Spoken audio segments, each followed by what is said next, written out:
Sir నమస్తే sir. నమస్తే. Sir ఏంటి సార్ నారా లోకేష్ విమర్శలు ఎక్కువైపోతున్నాయి, జనం రక్తం తాగడానికి జగన్ ఉన్నాడనేసి అంటున్నాడు కదా.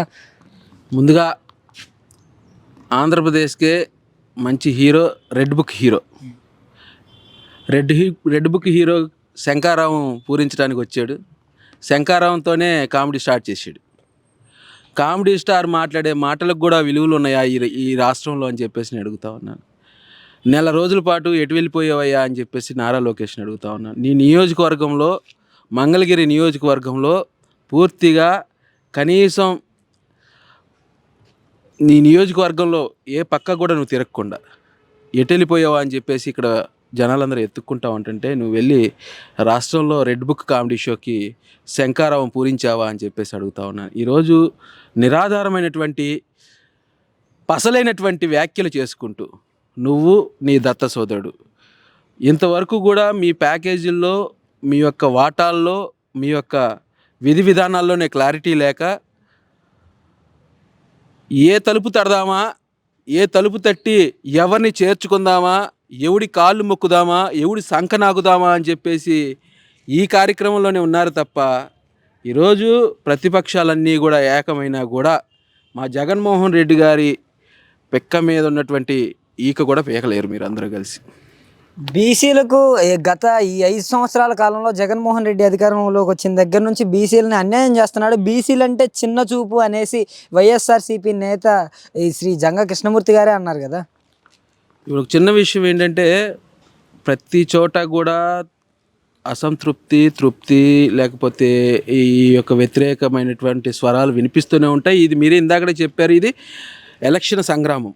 ఈ ఎలక్షన్ సంగ్రామంలో ఈ సర్దుబాటులో భాగంగా ఒకంత ఇబ్బందికరమైన పరిస్థితులు సీనియర్లకు ఉంటుంటాయి ప్రతి చోట కూడా.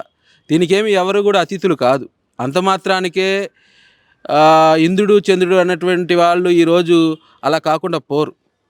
ఈరోజు మీ చిత్తశుద్ధికే మేము ఆ యొక్క విషయాలన్నీ కూడా వదిలేస్తూ ఉన్నాం. ఈరోజు ఒకటే చెప్తా ఉన్నాం, బీసీలంటే బ్యాక్వర్డ్ క్యాస్ట్లుగా చూసినటువంటి చరిత్ర గత పాలకులది.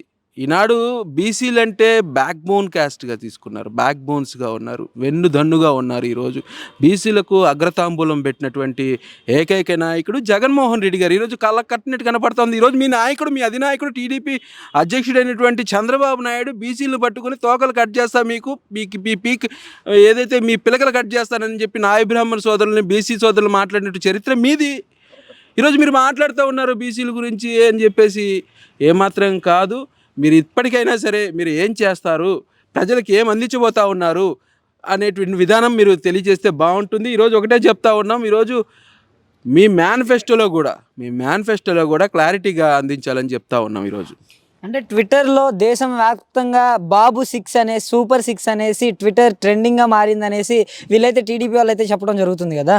వాళ్ళని మా నాయకుడు కూడా అదే చెప్తా ఉన్నాడు. వాళ్ళందరూ కూడా సోషల్ మీడియా, ఎల్లో మీడియాలోనే నిమగ్నం అయిపోయి ఉన్నారు. మేమైతే గన క్షేత్రస్థాయిలో ప్రజల్లో ఉండి ప్రజల యొక్క మనోభావాలు, ప్రజల యొక్క అభిమతాలు చూసుకొని ముందుకు పోతాం. ఈరోజు ట్విట్టర్ ఉద్యమాలు లేకపోతే మెయిల్ ఉద్యమాలు, లేదంటే సోషల్ మీడియా ఉద్యమాలు ఇవన్నీ కాదు.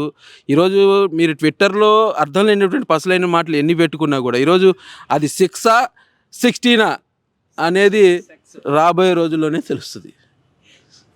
కాదు సార్, మరి ఇప్పుడు గతంలో ఆయన వైసీపీ ఎప్పటి నుంచో కరుడుగట్టిన వైసీపీగా ఉన్న జంగా కృష్ణమూర్తి గారు సైతం చెప్తున్నారంటే నిజంగానే జగన్మోహన్ రెడ్డి అధికారంలోకి వచ్చిన తర్వాత బీసీల పట్ల నిర్లక్ష్యం చేస్తున్నాడా, లేదా బీసీలను పట్టించుకోవట్లేదంటారా? ఈరోజు ఒకటే చెప్తా ఉన్నామండి, వ్యక్తులు వ్యవస్థ కోసం పనిచేయడానికి ముందుకు వస్తూ ఉన్నారు. వ్యక్తులు ఎప్పుడు కూడా వ్యవస్థ కోసం పనిచేయటానికి వచ్చిన తర్వాత వ్యవస్థ కోసమే వాళ్ళు ఏదైతే కమిట్మెంట్ తోటి నిలబడాలి. ఈరోజు వ్యక్తులు వ్యవస్థ కోసం పనిచేయడానికి వచ్చి వ్యవస్థ కోసం ఉన్నంతకాలం ఉండి తర్వాత వ్యక్తి స్వలాభం కోసం చూసుకున్నప్పుడు అది రాజకీయమే అనాలా. రాజకీయ కోణంలో ఎవరు సద్విమర్శలు చేయొచ్చు, వేరే విమర్శలు చేయొచ్చు. వాటన్నిటినీ కూడా సమాధానం చెప్పాల్సిన పరిస్థితి. అందుకే మేము చెప్తా ఉన్నాం, ఆయన విజ్ఞతకి ప్రతి మాట కూడా వదిలేస్తాం జరుగుతూ ఉంది. ఈరోజు జగన్మోహన్ రెడ్డి గారికి ఒకటే జగన్మోహన్ రెడ్డి గారి తరపున మేము చెప్తా ఉన్నాం, ఈ సాటి దివ్యాంగుడిగా వైఎస్ఆర్ కాంగ్రెస్ పార్టీ విభిన్న ప్రతిభావంతుల విభాగ రాష్ట్ర అధ్యక్షుడిగా నేను చెప్తా ఉన్నాను, గుండెల మీద చేసుకుని ధైర్యంగా దమ్ముగా చెప్తా ఉన్నాను. ఈరోజు మా నాయకుడు, మా అధినాయకుడు మన సిద్ధం సభలో, దెందులూరు సభలో ఒక ప్రస్తావన తీసుకొచ్చారు. రాబోయే రోజుల్లో ప్రతి గడపకు, ప్రతి గుమ్మానికి, ప్రతి దివ్యాంగుడికి కూడా మనం అందిస్తున్నట్టు 3,000 రూపాయల పెన్షన్ ఇంటికి రావాలన్నా, అలాగే రాబోయే రోజుల్లో ఈ యొక్క పెన్షన్ ఇంకొంచెం పెరగాలన్నా కూడా ఖచ్చితంగా జగన్మోహన్ రెడ్డి గారు మనకు కావాలనేటువంటి దమ్ము, ధైర్యం కలిగినట్టు మాట ఆయన చెప్పడం జరిగింది. అంటే ఆయన చెప్పకనే చెప్పారు, రాబోయే రోజుల్లో ఖచ్చితంగా అభివృద్ధి ఫలాలు అనేవి పెరగబోతూ ఉన్నాయి. కాబట్టి మీరు అబద్ధాలు, మోసాలు నమ్ముతారా, నిజాయితీని నమ్ముతారా అనేటువంటి విధానం ఆయన చెప్పిన దానిలో ఉంది. అందుకే చెప్తా ఉన్నాను, ఈరోజు జగన్మోహన్ రెడ్డి గారికి రాష్ట్ర వ్యాప్తంగా ఉన్నటువంటి అవ్వాతాతలే కానీ, వికలాంగులే కానీ, లేకపోతే వితంతులే కానీ ప్రతి ఒక్కరు కూడా సంక్షేమ ఫలాలు అందుకుంటున్నారు. ప్రతి ఒక్కరు కూడా ఈరోజు జనరంజకమైన పరిపాలన రాష్ట్రంలో సుభిక్షంగా గడిచినటువంటి 4.5 సంవత్సరాల కాలంగా ఈరోజు మనం చూస్తూ ఉన్నాం. ఎక్కడా కూడా మీరు పరిపాలన గురించి మాట్లాడండి, పరిపాలనలో ఉన్నటువంటి లోపాలు ఏదైనా ఉంటే మాట్లాడండి, అది ప్రతిపక్ష పనితీరు. ఈరోజు ప్రతి ఒక్కడు కూడా, ప్రతి ఒక్క నాయకుడు కూడా మరి ఏదైతే దళిత సంఘాలు కానీ, బీసీ సంఘాలు కానీ, మైనార్టీలు కానీ, మీకు ఇష్టం లేకపోతే ఇష్టం లేనట్టు ఉండండి, మీ ప్రచారాలు మీరు చేసుకోండి. ఈరోజు ఒకటే చెప్తా ఉన్నాం, ఆ గర్జనలు ఈ గర్జనలు పెట్టి దళితుల ఆత్మగౌరవ సభలు అని చెప్పి, లేకపోతే బీసీల ఆత్మగౌరవ సభలు అని చెప్పేసి, లేకపోతే మైనార్టీల యొక్క ఆత్మగౌరవ సభ అని చెప్పేసి ఈ రకమైనటువంటి సభలన్నీ పెట్టేసి మీరు ఏం మాట్లాడుతూ ఉన్నారు? ఈరోజు మీ ఎజెండా అంతా ఒకటి చంద్రబాబు నాయుడు ఇచ్చినటువంటి స్క్రిప్ట్లో భాగంగా ఈ పార్టీలో నుంచి ఆ పార్టీలోకి జంప్ చేసే విధానంలో మీరు మాట్లాడుతున్నారా తప్ప, ఈరోజు అయితే ఒకటే చెప్తా ఉన్నాం, జగన్మోహన్ రెడ్డి గారిని ఒక ఎస్సీలు ముఖ్యమంత్రిని చేస్తే ముఖ్యమంత్రి అవలా, ఒక బీసీలు ముఖ్యమంత్రిని చేస్తే ఒక ముఖ్యమంత్రి అవలా, ఒక మైనార్టీలు చేస్తే, ఈరోజు ఎస్సీ, ఎస్టీ, బీసీ, మైనార్టీ, బడుగు, బలహీన వర్గాల అగ్రవర్ణంలో ఉన్న ప్రతి ఒక్కరు కూడా ఆ నాయకుడు, ఆ నాయకత్వం కావాలని ఏకగ్రీవంగా ఎన్నుకున్నారు. కాబట్టి చరిత్రలోనే మరి సువర్ణాక్షరాలతో లిఖించే విధంగా 151 సీట్లు దమ్ము ధైర్యంతో ఒక యువకుడు తీసుకొచ్చుకున్నాడు. సిగ్గులే మీకు? చంద్రబాబు నాయుడు సిగ్గులే? ఆగుమ్ము వలసలు చేసిన నాయకత్వం ఎన్నాళ్ళు చేస్తాం మీరు? ఎవడెవడు కాలు పట్టుకుంటారు నాకు అర్థం కావట్లే. సుదీర్ఘంగా మీ అంత చరిత్ర ఉన్నటువంటి మీరు మీ బలమైనటువంటి పార్టీ అని చెప్పుకుంటారే, దెబ్బలు చచ్చుకుంటూ ఉంటారే, 40 సంవత్సరాల ఇండస్ట్రీ అని చెప్పుకుంటూ ఉంటారే, ఎవడు గుమ్మం మీకు మిగిలిందల్లా కేఏ పాల్ ఒకడు మిగిలినాడు. కేఏ పాల్ను కూడా మీరు చేర్చుకోండి. నాకు తెలిసి కేఏ పాల్ అన్న అయితే కనుక నిజాయితీ కలిగి ఉన్నాడు కాబట్టి ఖచ్చితంగా ఆయన కూడా పుసుక్కును ఉమ్మేసి పక్కకు పోతాడని చెప్పేసి అంటా ఉన్నాను. ఆయన ఒకటే చెప్తా ఉన్నాను, మీ అందరికన్నా ఆయన బెటరు. సింగిల్గా వస్తాడు, ఎజెండాకి చెప్తాడు, పోతాడు. ఈ మీదేందయ్యా నాకు అర్థం కావట్లేదు. ఎవడు రమ్మంటే వాడి దగ్గరికి పోతూ ఉంటారు, ఎవడు పిలిచి వాడి దగ్గర. ఆనాడు చూస్తేనేమో వాలంటరీ వ్యవస్థ వద్దు, వాలంటీర్లు దొంగలు, వాలంటీర్లు అమ్మాయిలు అమ్ముతారు, వాలంటీర్లు వాలంటీర్లు ఈడిపోతారు, వాలంటీర్లు అంతా కుట్ర అంటారు. ఎప్పుడు పడితే అప్పుడు మగోళ్ళు వచ్చినప్పుడు తలుపులు కొడతారు అంటారు. ఈరోజు మీరే చెప్తున్నారు ఇంటింటికి పెన్షన్ ఎట్ట పంపిస్తావు చంద్రబాబు నాయుడు? ఇంటింటికి పెన్షన్ అని చెప్పి నేను అడుగుతా ఉన్నా. ఎట్ట పంపిస్తావు నువ్వు ఇంటింటికి పెన్షన్? మా జగన్మోహన్ రెడ్డి గారు మానస పుత్రిక అయినటువంటి వార్డు వాలంటరీ సచివాలయ వ్యవస్థ ద్వారానే ఈరోజు సంక్షేమ ఫలాలన్నీ కూడా గడప చేస్తూ ఉన్నాయి.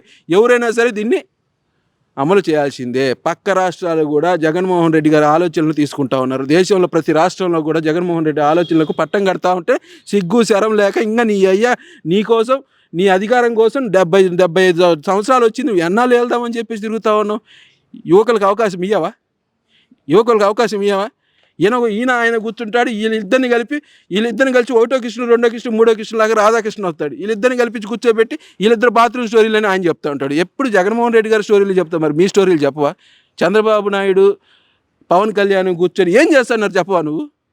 అదిగో పులి ఇదిగో మేక అంటూ ఎల్లో మీడియాని అడ్డం పెట్టుకుని భ్రష్టు పట్టిటువంటి రాజకీయాలు చేయడం తప్ప ఈరోజు ఒకటే చెప్తున్నారు, రాష్ట్రంలో చరిత్రలో ఎన్నడూ లేని విధంగా ప్రతిపక్షాలన్నింటినీ కూడా దమ్ము ధైర్యంతో ఎదుర్కొంటూ మా నాయకుడు అనేవాడు జగన్మోహన్ రెడ్డి గారు ఈరోజు భరోసా కల్పిస్తూ మరొకసారి ముఖ్యమంత్రిగా వైఎస్ జగన్మోహన్ రెడ్డి అని మరొకసారి గట్టిగా ఘంటాపదంగా ప్రమాణ స్వీకారం చేయబోతూ ఉన్నారు. దానికి ప్రతి ఒక్క కార్యకర్త, ప్రతి ఒక్క బెనిఫిషియరీ కూడా సిద్ధంగా ఉన్నారు. మా నాయకుడు ఇచ్చినట్టు పిలుపుకి మేమందరం కూడా సిద్ధం.